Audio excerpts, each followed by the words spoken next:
पाठ का नाम है महात्मा गांधी और राष्ट्रीय आंदोलन। इसमें क्या हुआ, सविनय अवज्ञा आंदोलन जो महात्मा गांधी की है और उसके आगे जो परिवेश हुआ उन सभी परिवेशों के बारे में बताना है। ये क्लास 12 का इतिहास का चैप्टर नंबर 13 है ना। इसमें हम लोग क्या पढ़ेंगे, इसमें पढ़ेंगे कि हमारा जो देश आज़ाद हुआ उस आज़ादी की लड़ाई में महात्मा गांधी ने अपना बहुत ही महत्वपूर्ण योगदान दिया। महात्मा गांधी के बिना हम कह सकते हैं कि महात्मा गांधी के बिना भारत में राष्ट्रवादी आंदोलन कैसा होता, यानी हमारे देश की आज़ादी की लड़ाई कैसी होती, मतलब इसकी कल्पना भी हम लोग नहीं कर सकते हैं। मतलब इनके बिना अधूरा हो जाता पूरा। बहुत बड़ा योगदान था महात्मा गांधी का। भारत में जब राष्ट्रवाद पढ़ते हैं, भारत की जब आज़ादी की लड़ाई लड़ी जा रही थी तो उसमें महात्मा गांधी का नाम सबसे ऊपर रखा जाता है। आखिर क्या कारण है, महात्मा गांधी की कौन कौन सी योगदान है, किस प्रकार से महात्मा गांधी ने अपने भारत में देशवासियों को आज़ाद करने के लिए कौन कौन से क्रियाकलाप किए, कौन कौन से आंदोलन किए, कौन आंदोलन किए, कब किए, ये बहुत ही अहम पॉइंट है। इससे तो ऑब्जेक्टिव क्वेश्चन तो आते ही हैं। अभी हम यहाँ पे फिलहाल द्वितीय प्रश्नों पे फोकस करेंगे जो पाठ के अंतर्गत है, और इसके बाद कुछ एडिशनल क्वेश्चन भी होंगे जो ऑब्जेक्टिव क्वेश्चन होंगे, उसकी भी चर्चा करेंगे हम लोग। ठीक है, चलिए सबसे पहला प्रश्न इसका देखते हैं। प्रश्न जो एनसीईआरटी में है वो प्रश्न है, महात्मा गांधी ने खुद को आम लोगों जैसा दिखाने के लिए क्या किया। महात्मा गांधी साधारण लोग जैसे देखते हैं, जिस हुलिया में देखते हैं उस हुलिया में नहीं थे। महात्मा गांधी को जिस हुलिया में आप देखते हैं उस हुलिया में नहीं थे। जो आप देखते हैं अक्सर महात्मा गांधी की फोटो देखते हुए वो धोती पहने हुए हैं, बस वो लाठी रखे हुए हैं, बूढ़े मडगल टाइप के आदमी हैं, ऐसा देखने में लगता है, परंतु वो ऐसे नहीं थे।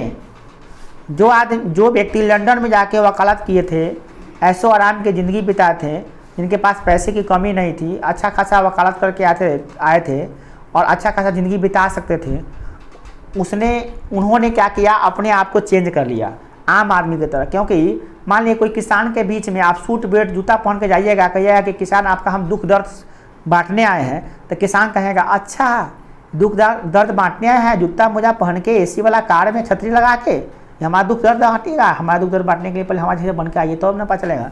तो महात्मा गांधी भी कहें, सोचे कि भाई अगर जैसे हम जूता पहनते हैं, सूट बूट पहन के जाएंगे किसानों के पास, तो क्या वो मेरी बातों को सुनेंगे।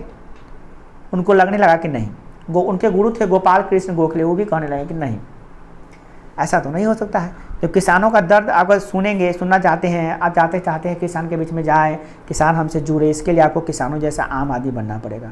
तो महात्मा गांधी ने भी खुद को आम आदमी थे नहीं, महात्मा गांधी आम आदमी नहीं थे जो अंग्रेजों से भी अच्छा अंग्रेजी बोल लेते थे, अंग्रेजों से भी लाख गुना ज़्यादा नियम कानून को जानते थे, पूरा वकालत मास्टर माइंड पढ़ के आए थे, एक नंबर वीआईपी सिस्टम में रहने वाले लोग। लंदन यूनिवर्सिटी में जाकर उस जमाने में पढ़ना वीआईपी लोग ही कर सकते हैं ना ऐसा। अभी भी आप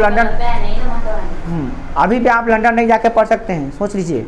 उस ज़माने में जाके पढ़ लिए तो साधारण व्यक्ति तो थे नहीं, आम आदमी तो थे नहीं, बट आम आदमी की तरह उनको दिखना होगा, तभी जाके आम लोग उससे जुड़ेंगे। हम अगर सूट बूट एकदम हाई फाई पहन के आएंगे आपके यहाँ पढ़ाने के लिए, तो आप शायद हमको कुछ स्पेशल समझ लीजिएगा और आप अपने बातों को हमारे पास जल्दी नहीं रख पाइए, डरिएगा, है ना। तो इसीलिए आपको आप किसी जुड़ना चाहते हैं तो आपके जैसे हमको बनना पड़ेगा। आप जैसे पहनते हैं रहते हैं वैसे सेम टू सेम हमको रहना पड़ता है कि आप ही लोगों के बीच में से हम एक आए हैं, है ना। तो महात्मा गांधी भी अपने आप को किसानों जैसा देखने के लिए, मजदूरों जैसा देखने के लिए, आम लोगों की तरह देखने के लिए कुछ काम किए। अब कौन कौन से काम किए उन्हीं बातों को आपको लिखना है। क्लियर, बात समझ में आ गई? प्रश्न तो समझ में आ गया होगा क्या करना है। आंसर देखिए, महात्मा गांधी ने सर्वप्रथम अपने राजनीतिक गुरु गोपाल कृष्ण गोखले के परामर्श अनुसार 1 वर्ष तक ब्रिटिश भारत की यात्रा की, ताकि वे इस भूमि को और उसके लोगों को अच्छी तरह से जान सकें।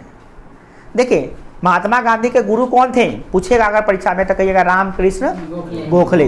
रामकृष्ण गोखले जो थे ना, चलिए रामकृष्ण कहते हैं, गोपाल कृष्ण गोखले वो उनके राजनीतिक गुरु माने जाते हैं। राजनीतिक गुरु जो राजनीति सिखाएं, कौन सिखाएं? गोपाल कृष्ण गोखले। रामकृष्ण गोपाल कृष्ण गोखले, उन्होंने गोपाल कृष्ण गोखले ने उनको परामर्श दिया कि देखो गांधी तुम चाहते हो कि अगर भारत में पूरा राजनीतिक पकड़ बनाए, तो पहले ये जो गुलाम बना हुआ है भारत क्या है? गुलाम है। इसको हम कह सकते हैं ब्रिटिश भारत। क्या कह सकते हैं? ब्रिटिश भारत। किसका भारत? ब्रिटिश भारत। इस ब्रिटिश भारत का तुमको पैदल सप्तर यात्रा करना पड़ेगा, गाँव गले गली जाकर तुमको देखना पड़ेगा, लोगों से जुड़ना पड़ेगा, कि लोगों से मिलना पड़ेगा, समस्याओं को समझना पड़ेगा, तभी तुम जाके उनके नेता बन पाओगे। सही में देखिए आजकल जो वोट मांगने जाइएगा सूट बूट पहन के, जूता मोजा पहन के गरीबों के बीच में, आपको लगता है कि गरीब आपसे प्रभावित होंगे? आपके नाम पे बोल देंगे हाँ भैया हाँ भैया हाँ भैया, बाद में जैसे जाते होइएगा तो दो गाली देता होगा। बका सूट बूट पहन कर नेता बन के। नेता आपको बनना है ना तो महात्मा गांधी से गुण सीखिए कि भाई उनको पॉपुलर नेता बन गए। इंडिया के सबसे पॉपुलर नेता माने जाते हैं महात्मा गांधी। कैसे बने? क्योंकि वो आम आदमी बन के जाते थे, जैसे हम आप नॉर्मल कपड़ा पहन के जाते थे। लालू यादव से सीखिए। हाँ बताइए, मैंने कुर्ता के ऊपर गंजी पहन के आते थे। हम लोग बकलोहा था ना है, हम लोग क्या कहते थे, बड़का तौर में ऊपर नीचका छोटका ऊपर, तो गंजी पहन के जाते थे पैजामा, अथी कुर्ता के ऊपर गंजी पहन के आए थे लालू यादव। समझ रहे हैं? कुर्ता के ऊपर गंजी पहनने का मतलब क्या हुआ? कहते देखो तुम लोग देख रहा हो तो सब लोग आते स्टेज पर हंसने लगे। मुसहर ढांगा जितना भी बलेल वलेल है सब उसको देखकर ताली बजाना खूब जोर जोर से कहने लगे क्या कि देखिए ये जो कुर्ता है बड़का अंदर और गंजी छोटका है, छोटका बाहर, माने बड़का जात नीचे जाएगा, छोटका जात ऊपर आएगा। अब बताइए इस बिहार में सबसे ज़्यादा कौन जात है, बड़का जात की छोटका जात? छोटका जात जो है ना 80% है, और बड़का जात 20% है। किसका जीत होगा? लालू यादव को वोट समर्थन मिला, 15 साल तक राज किया। उठा मतलब पढ़े लिखे कम पढ़े लिखे लोग भी 15 साल तक राज किए, समझ रहे हैं? तो अगर अच्छा नेता बनना है तो उनको उनके जैसा दिखना पड़ेगा। तो गांधी जी को भी बताया गया कि आप जो है ना उनके जैसा बन के गाँव जाकर गली गली जाकर भारत की समस्या को समझिए। गांधी जी ने भी अपने आप को आम लोगों की तरह वेशभूषा धारण कर लिया।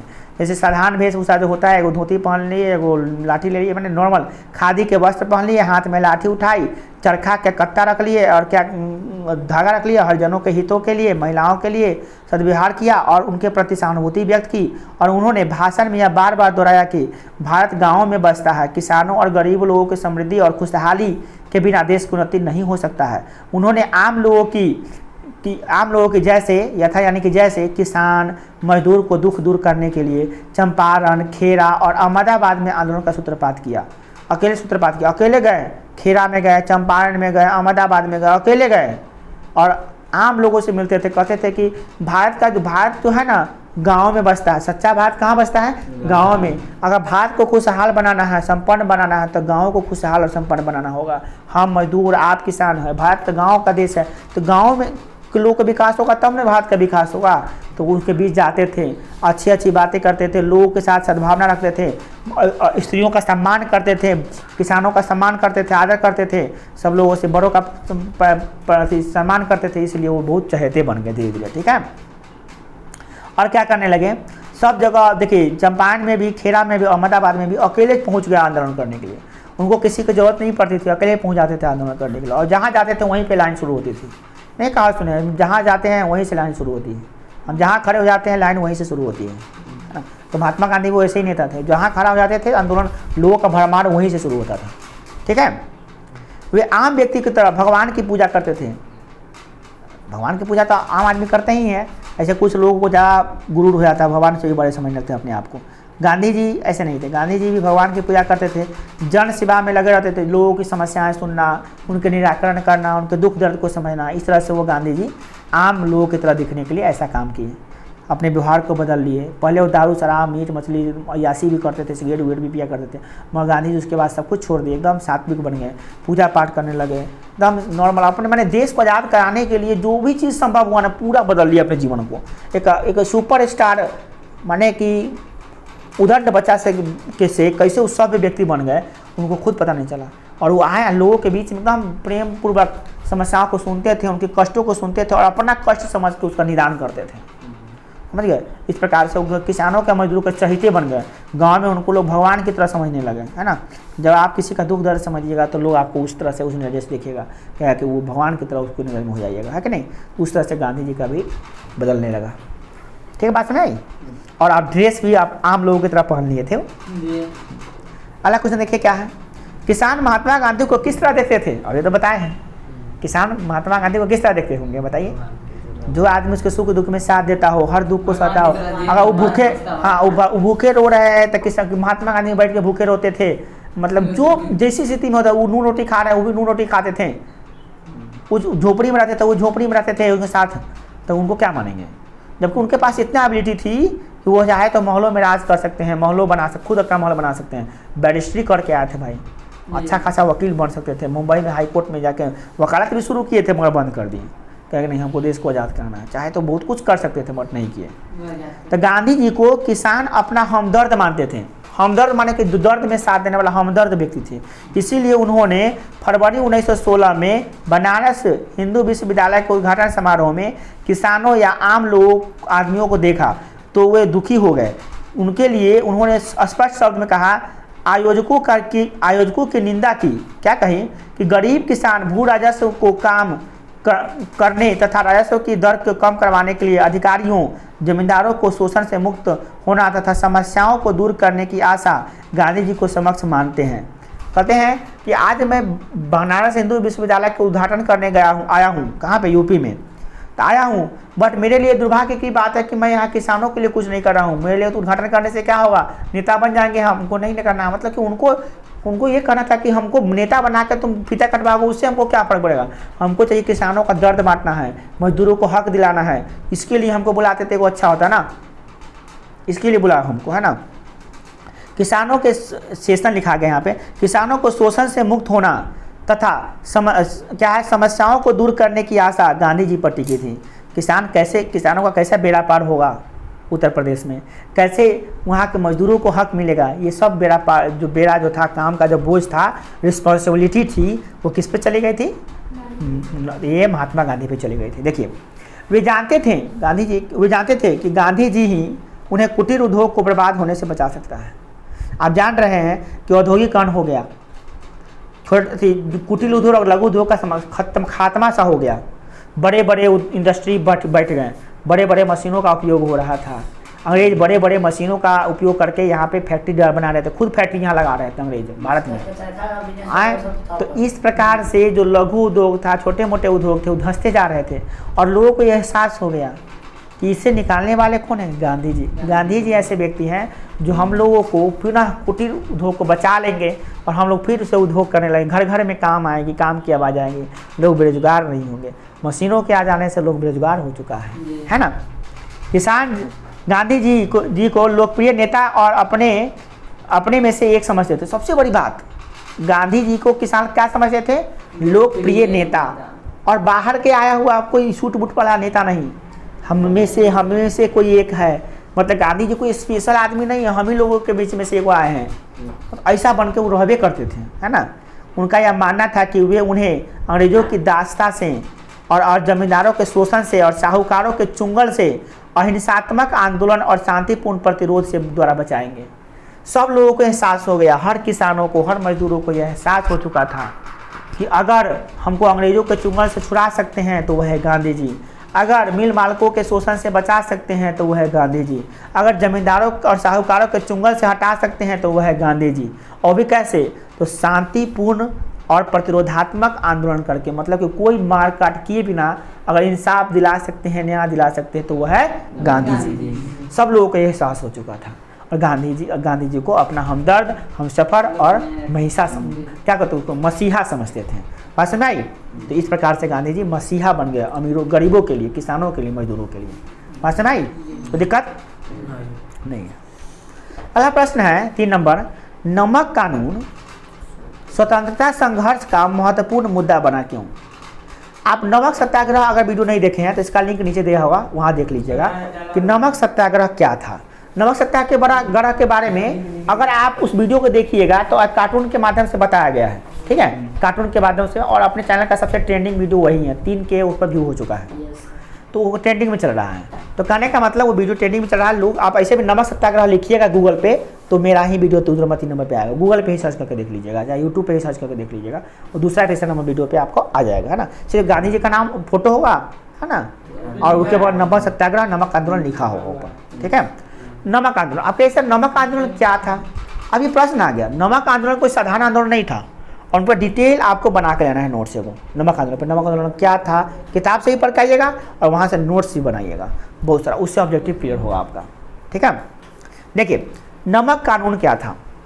नमक कानून था कि भारत का कोई भी व्यक्ति नमक को बना नहीं सकता है और न ही नमक को बेच सकता है, सिर्फ नमक खरीद सकता है और खा सकता है।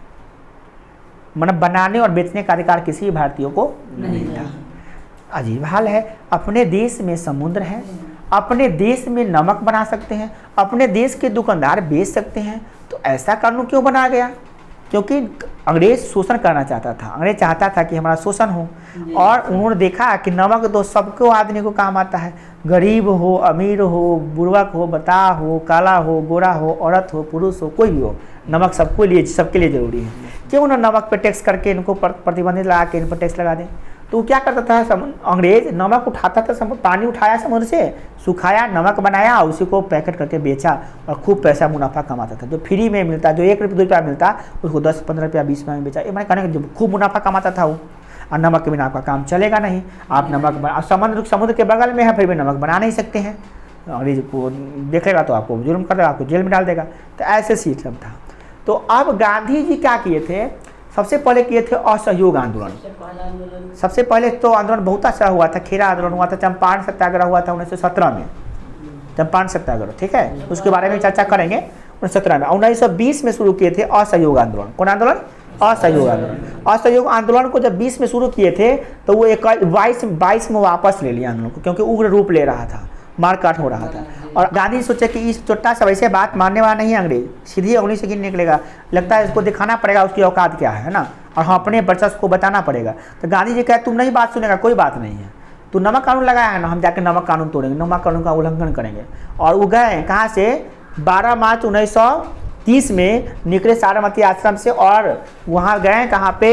डांडी नामक जो जगह था समुद्र के किनारे गए वहाँ पर, और 78 अनुयायियों के साथ गए वहाँ पे, रात को रहे, और सुबह में समुद्र से जल निकाले, नमक बनाए, और वहाँ से एक मुट्ठी नमक उठा के कहते हैं कि आज के बाद मैं अंग्रेज सरकार का नींव हिला दूंगा, मतलब उसे आज के बाद चुप नहीं होने दूंगा। और उन्होंने नमक कानून को तोड़ दिया, नमक कानून को तोड़ दिया। नमक कानून को जो टूटा तो अंग्रेज को बहुत धक्का लगा, अरे भाई मैं कानून तोड़ दिया, गांधी जेल से निकला, अभी तक मैंने ऐसा नहीं गया है, लगता है फिर से जेल में जाना पड़ेगा। क्या जेल में डालोगे, उससे पहले एक आंदोलन कर देंगे हम। गांधी जी क्या किए? उसी समय सविनय अवज्ञा आंदोलन कर दिए। मतलब सविनय अवज्ञा आंदोलन की शुरुआत किससे हुई थी? नमक यात्रा से। ये भी प्रश्न पूछता है कि सविनय अवज्ञा आंदोलन की शुरुआत किससे हुई थी? नमक, डांडी मार्च कहिए या नमक यात्रा कहिए, नमक कानून का उल्लंघन कहिए, ठीक है, इस जो कहिए, है ना। तो आज सत्य की लड़ाई कही जो कहिए, उसकी शुरुआत हो गई। और गांधी जी उसी समय कसम खाते हैं वहीं पे डांडी में ही कि मैं आज से एक आंदोलन को फिर जारी करता हूँ जिसका नाम है सविनय अवज्ञा आंदोलन। ये क्या था हम लोग आगे पढ़ेंगे, ठीक है। इस प्रकार से यह महात्मा गांधी द्वारा किया गया दूसरा जन आंदोलन था।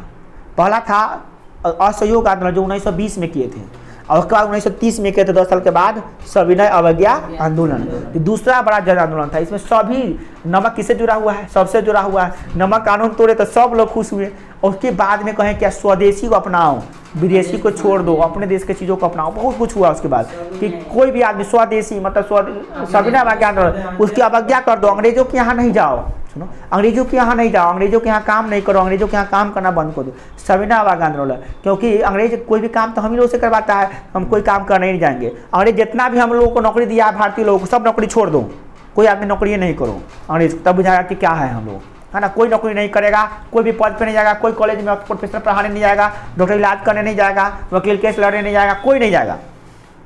सब लोग अपना काम धाम छोड़ के बैठ गए, गांधी जी के साथ आ गए। अंग्रेज सब मिला गया, घबरा गया कि भाई ये क्या हो रहा है, हमारे सारे नौकर जो जितने भी थे काम करने लगे थे सब भाग गया, ये सब हो रहा है। तो नमक कानून जो स्वतंत्रता संघर्ष का महत्वपूर्ण मुद्दा बना। नमक कानून को जो लगाया ना कर, नमक पे जो कर लगाया ना, अंग्रेज अपना ही गड्ढा खुद खोद लिया। तो वो समझ नहीं रहा था कि नमक सबकी जरूरत की चीज़ है, इसमें सब लोग भाग लेंगे, सब लोग भाग लेंगे तो किसको रोकिएगा आप, तब तो हमारा वाट लग जाएगा। अंग्रेज सब बौखला गया था, उसको बकलेल हो चुका था, उसका बुद्धि सड़ चुका था। पैसा सोच रहा था कि हाँ, वो सोच रहा था खाली पैसा, शोषण, लोग जुर्म सहे हमारा, नमक नहीं देंगे छटपटा के कहेंगे आओ 2 थप्पड़ लगा के नमक देंगे उसको। कहने का मतलब वो शोषण करने का हर प्लानिंग बना लिया था। और ये भूल गया था कि आग को दबाने से दबता नहीं है, वो क्या होता है, सुनक जाता है। और जब आग सुनगता है तो विशाल रूप लेता है, उसके सामने में जो भी पड़ता है उसको जलाकर ध्वस्त कर देता है।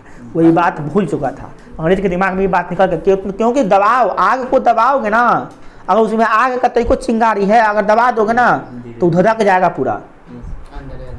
और वही काम किया अंग्रेज। ये नमक कानून जो लगाया, मतलब उसको दबाया, और आग तो पहले से लगी हुई थी, और दबाया ना जो, तो उसको पूरा आग धधक गया, और उसी ज्वाला में अंग्रेज जल गया। और उसी कारण से हुआ कि भारत छोड़ो आंदोलन हुआ 1942 में, और उसका 15 अगस्त 1947 को हमारा देश आज़ाद हुआ, समझ रहे हैं। अब देखिए इसको बारे में थोड़ा बताते हैं, तो बहुत हम एक्स्ट्रा बता दिए, फिर हम लोग प्रश्न पे आते हैं। प्रश्न है, नमक कानून स्वतंत्रता संघर्ष का महत्वपूर्ण मुद्दा बना क्यों? लेकिन नमक कानून स्वतंत्रता संघर्ष का महत्वपूर्ण मुद्दा बना, इसके निम्नलिखित कारण है। महात्मा गांधी ने घोषणा किया कि नमक मनुष्य की बुनियादी जरूरत है और सभी लोग द्वारा प्रयोग किया जाता है। इस पर ब्रिटिश सरकार का एकाधिकार होना मानव जाति के प्रति घोर अत्याचार है। नमक उत्पादन और विक्रय पर राज्य के एकाधिकार को तोड़ना आवश्यक है। लोगों को नमक बनाने से रोकना नागरिक अधिकारों का घोर दमन है। भारतीय घर में नमक का प्रयोग अपरिहार्य था, परंतु इसके बावजूद भी उन्हें घरेलू प्रयोग के लिए नमक बनाने पर रोका गया। फलस्वरूप लोगों ने ऊंचे दामों पर नमक खरीदना शुरू कर दिया, माने उनको ऊंचे दाम पर नमक खरीदना पड़ता था और इससे इसका शोषण होता था, आर्थिक शोषण होता था। ये मानवता के बिल्कुल विरुद्ध था और गांधी जी ने इसका घोर विरोध किया कि नहीं, नमक हमारी, अगर देखा जाए तो हवा और पानी के बाद नमक मनुष्य की सबसे बड़ी आवश्यकता होती है। हवा जैसे जरूरी है, पानी जरूरी है, उसी प्रकार से नमक भी जरूरी है। बिना नमक के आप रह नहीं सकते। कितना स्वादिष्ट खाना बना लीजिए, बिना नमक के 2 दिन रख के देख लीजिए, आपका लाइफ जो है पूरा बिकम हेल हो जाएगा, आपका जीवन जो है नर्क के समान जैसे लगने लगेगा। बिना नमक के खा कर रहिए, नमक बहुत जरूरी चीज़ है। और इस पर हमारे देश का, भारत पे हमारे देश के लोगों के लिए नमक बनाना कानूनी जुर्म था। नमक बना नहीं सकते हैं, बेच भी नहीं सकते हैं, यहाँ तक कि नमक के भी कभी कभी प्रतिबंध भी लगाता था और ऊँचे दाम पर नमक खरीदना पड़ता था लोगों को। इस नमक का कोई वैल्यूएशन नहीं, उसको नमक को खरीदना पड़ता था ऊंचे दाम पर, और ये लोगों को कभी भी रास नहीं आ रहे थे। गांधी जी इसका विरोध किए कि मानवता का विरुद्ध है ये बात।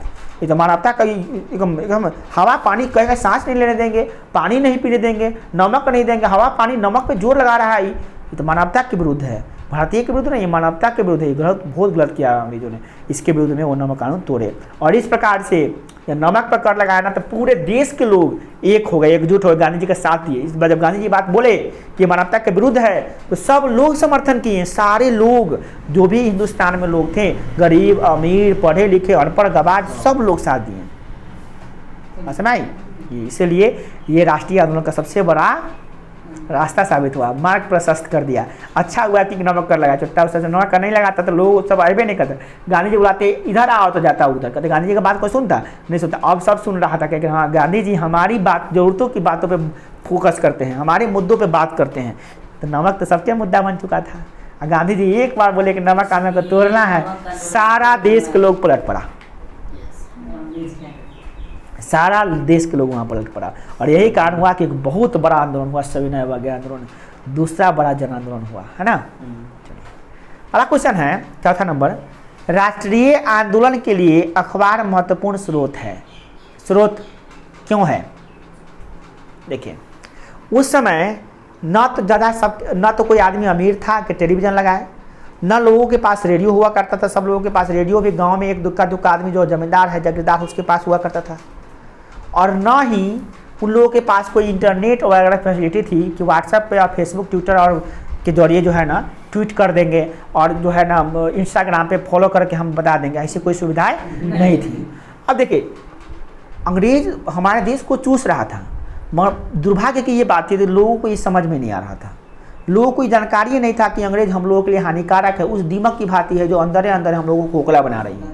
ये लोगों को समझ में नहीं आ रहा था, उसको समझाने के लिए लोग चाहिए। अब भारत कोई छोटा देश तो है नहीं, India is a vast country, विशाल देश में विशाल जन समारोह को बताना, एक जगह बताना, एक जगह लाना, क्या गांधी जी के लिए आसान था? आपको अगर कह देंगे सिर्फ बिहार के लोगों को एक मीटिंग करा दीजिएगा, सीएम से तो हो भी नहीं करेगा। नीतीश कुमार भी कह देंगे कि पूरा हम बिहार के लोगों को बुला रहे हैं, जगह कहाँ है, कहाँ बुला रहे हैं, जगह ही नहीं उतना बुलाने के लिए। पहले नंबर बात। दूसरा बात कि आपका सुनेगा कौन? सबको कह दिए सब आ जाएगा, 40% आपके अगेंस्ट में खड़ा है लोग, तो वो तो पहले घर में जाओ, वो तो जावे नहीं करेगा। आज जो लोग 60% आने वाला है उसको साधन नहीं है, सब जाएगा आपके यहाँ? नहीं जाएगा। तो नीतीश कुमार जो बिहार के सीएम है, उनके बुलाने पर भी पूरा बिहार के लोग नहीं जाएगा। इंडिया के पीएम है नरेंद्र मोदी, उनके बुलाने पर भी पूरा इंडिया के लोग नहीं पहुँचेगा। तो बताइए महात्मा गांधी कौन तुरम खान थे कि एक बुलाते पूरा भारत के लोग आ जाओ देश को लड़ाई लड़ने के लिए? और कौन उस समय इंटरनेट था कि कह देता? अभी तो इंटरनेट पर कहिए देते, रेडियो है, सेटेलाइट है, बहुत सारी चीज़ है। नरेंद्र मोदी ट्वीट कर देते तो लोग जब हाँ ट्वीट कर दे, थाली बजाना है, हाँ ताली बजाना है, थाली बजाना है। अब उस समय कोई था सिस्टम, तो कैसे लोग जानता? तो उस समय एक ही जरिया था, सबसे बड़ा जरिया था पर्ची, नहीं तो अखबार। पर्ची छपा, इश्तिहार कहते हैं उसको, इश्तिहार छपा दिए अखबार में, मैंने पर्ची लगवा दी, वही हैंडबिल, और नहीं तो वही अखबार। सबसे बड़ा साधन था उस समय, अखबार छपती थी।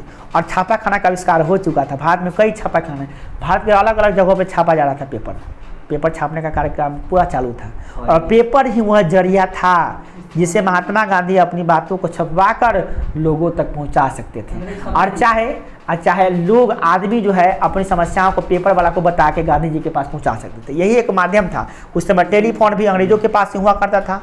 टेलीफोन का आविष्कार हो गया था बट अंग्रेजों के लिए ही था वो। टेलीफोन का आविष्कार आम लोगों के, जहाँ आम हिंदुस्तानियों के पास में था नहीं, और उतना पैसा था कहाँ कि वो उतना टेलीफोन लगाया जाए है। टेलीफोन बूथ भी नहीं था उस समय, जाके स्टूडियो या कॉल कर ले, है ना। अब की तरह थोड़ी ना है कि जियो फ्री है। उस समय जियो फ्री रहता था, लोगों को अंग्रेज को फ्री बनाया था लोग। हमारा प्रॉब्लम था कि उस समय लोगों तो अंग्रेज खोखला बना रहा था भारतीय को, परंतु लोगों को पता था। कौन बताएगा? गांधी जी बताएंगे। गांधी जी कैसे बताएंगे? हवा में बताएंगे, इंटरनेट पे बताएंगे, कहाँ से बताएंगे भाई? तो एक ही माध्यम था अखबार। आप समझ चुके हैं, सर्वोपरि अखबार था। अखबार में जो छपता था वो भी बताइए, वो 30% लोग ही समझ पाता था, क्या कि पढ़े लिखे लोग तो थे ही नहीं। अखबार में फोटो देता, अच्छा गांधी जी है, डंडा लिए हैं, आंदोलन कर रहे हैं, अच्छा गांधी जी कुछ कर रहे हैं, कथी कर रहे हैं भाई? तो पढ़ा लिखा आदमी बता रहे हैं नमक कुछ करे थे, नमक को मैं जानू कुछ करे, नमक खाइए का। अपने कतना में तो या पढ़ रहे थे, कथी समझ में आएगा लोगों को? समझ में आम लोगों को तो पढ़ने भी नहीं आ रहा है लोगों को बहुत। तो अखबार में मर्जरिया तो वही था। हाँ, ये देखा था कि गांधी जी के पीछे बहुत आदमी का फोटो है, तो हाँ चलो भाई बहुत आदमी फोटो में गांधी जी कुछ तो कर रहे हैं। क्या कर रहे हैं? काना खबर है, क्या कर रहे हैं? एक आदमी बता रहे हैं नमक आंदोलन कर रहे हैं। अच्छा क्या होता है? नमक कानून तो हम लोग नमक खरीदते ना महंगा, वो नमक को आप सस्ता में सस्ता में खरीद लेंगे, बहुत बढ़िया बात है। चलो कहिया है? परसों होने वाला है आंदोलन। अच्छा हमू चलेंगे, सब बड़ा निकल पड़ा। अखबार के माध्यम से खबर फैला, समझ में आया? तो राष्ट्रीय आंदोलन का अध्ययन में अखबार की महत्वपूर्ण भूमिका थी। अखबार एक बहुत बड़ा स्रोत बना। क्यों? देखिए, राष्ट्रीय आंदोलन के अध्ययन में अखबार का बहुत बड़ा महत्व था। इसके क्या कारण है? देखिए, इसमें देश में होने वाली सभी घटनाओं, नेतागण और अन्य लोगों की गतिविधियों को, विचारों को जानकारी मिलती थी। ये कौन लोग क्या कर रहा है, कौन नेता क्या कर रहा है। इसका उदाहरण के लिए नमक आंदोलन के विषय में अमेरिकी समाचार पत्रिका टाइम्स का आरंभ में गांधी जी की हंसी उड़ाना है। परंतु सुन देखें, जब नमक आंदोलन करने जा रहे थे गांधी जी, कह के नमक आंदोलन करेंगे, तो उस समय अमेरिकी अखबार थी अपने भारत में, तो वो छापे थे कि गांधी जी का फोटो लगा के कहते ई बकलोला नमक आंदोलन तो रहेगा, खूब मजाक उड़ाने के लिए छाप दिया फोटो उनको पता नहीं था कि मजाक उड़ने में ही उनका प्रॉफिट होने वाला है। जैसे आप लोगों को पता नहीं है कि आप हमको डिसलाइक भी की जाए तो हमको बेनिफिट मिलेगा, पता है?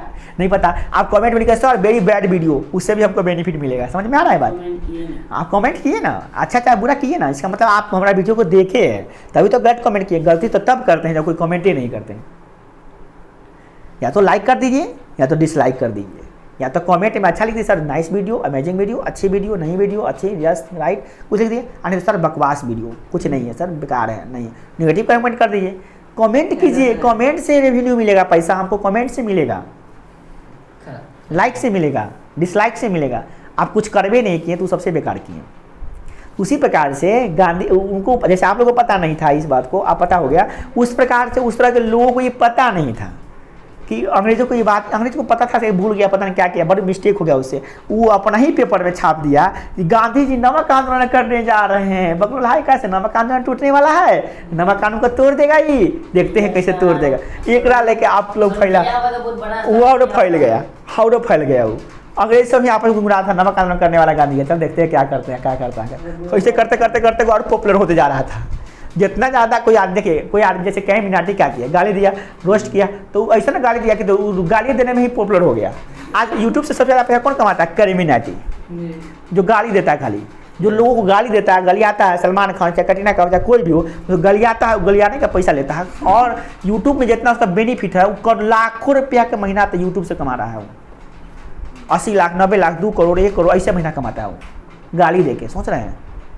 सोचिए, उसका भी सोचा नहीं होगा वो भी कि हम इतना का स्टार बन सकते जितना का स्टार बन गया वो। अमित बनाना कॉमेडी बना के बन गया, आशीष संचलानी कॉमेडी बना के बन गया यूट्यूबर। ऐसा यूट्यूबर अति योगी योगेंद्र है, टेक्निकल है, मनोज दे है, टेक्निकल है, सबसे बड़का टेक्निकल है।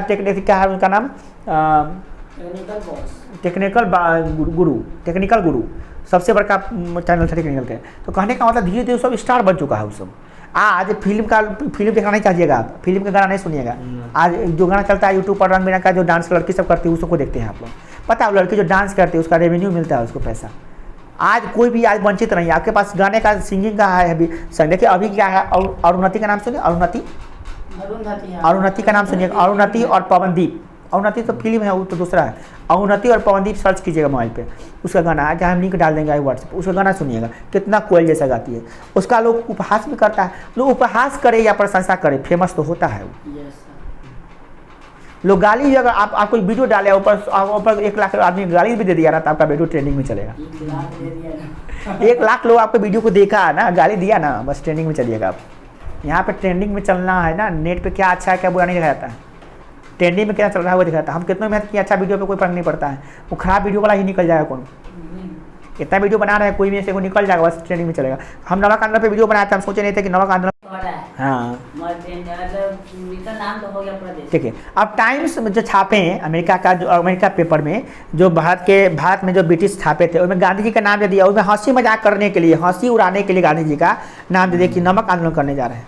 और वही हंसी उनको महंगा पड़ गया। क्या हुआ, अंग्रेजी शासकों की नींद हराम होने लगी।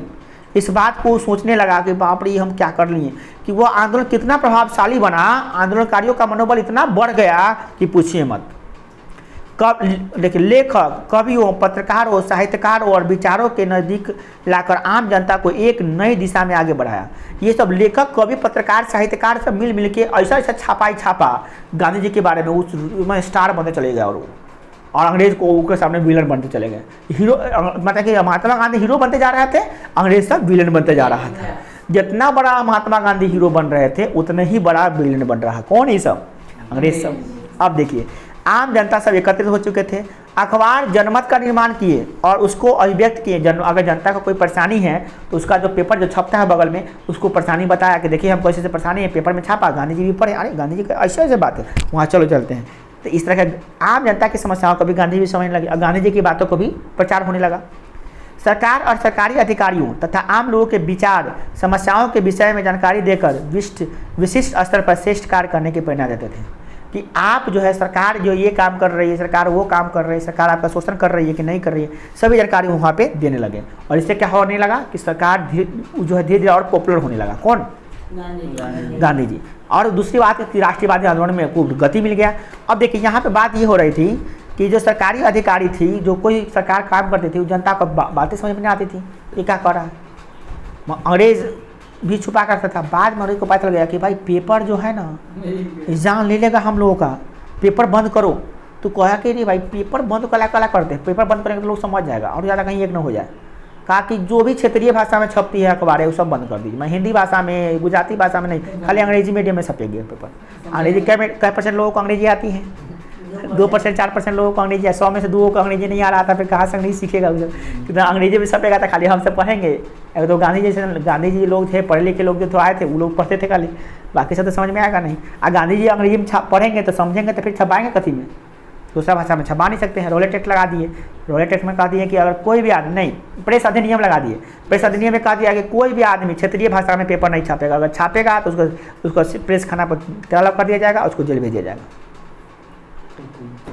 अब जब ऐसा हुआ ना, तो कितना पेपर रातों रात अपना भाषा बदल लिया। वहाँ रातों रात पेपर भाषा बदल लिया और तुरंत जैसा मराठी पंजाबी में छप रहा था, पंजाबी से कर ले रहे थे, इंग्लिश में कर लिया। क्या करें, जान बचाना है तो करना ही पड़ेगा। बाद में धीरे धीरे कर लेंगे हिंदी में, पहले पंजाबी में कर लिए, कौन गुजराती में था वो कर लिया अंग्रेजी में, जो तमिल में था वो कर लिया इंग्लिश में, सब इंग्लिश में छापने लगा। क्या करें, मजबूरी था। कहेगा कोई पढ़ेगा नहीं पढ़ेगा, कोई बात चित्र तो देखेगा ना, चित्र के माध्यम से बताएंगे। तो तेज था वो सब, कितना बदल लिया, कितना नहीं बदला। जब खूब करने हम नहीं बदलेंगे भाषा, तो उस गया जेल में, तो जेल में डाल दिया, ताला लगा दिया वहाँ पे। तो इस तरह से हुआ था, समझ में आया।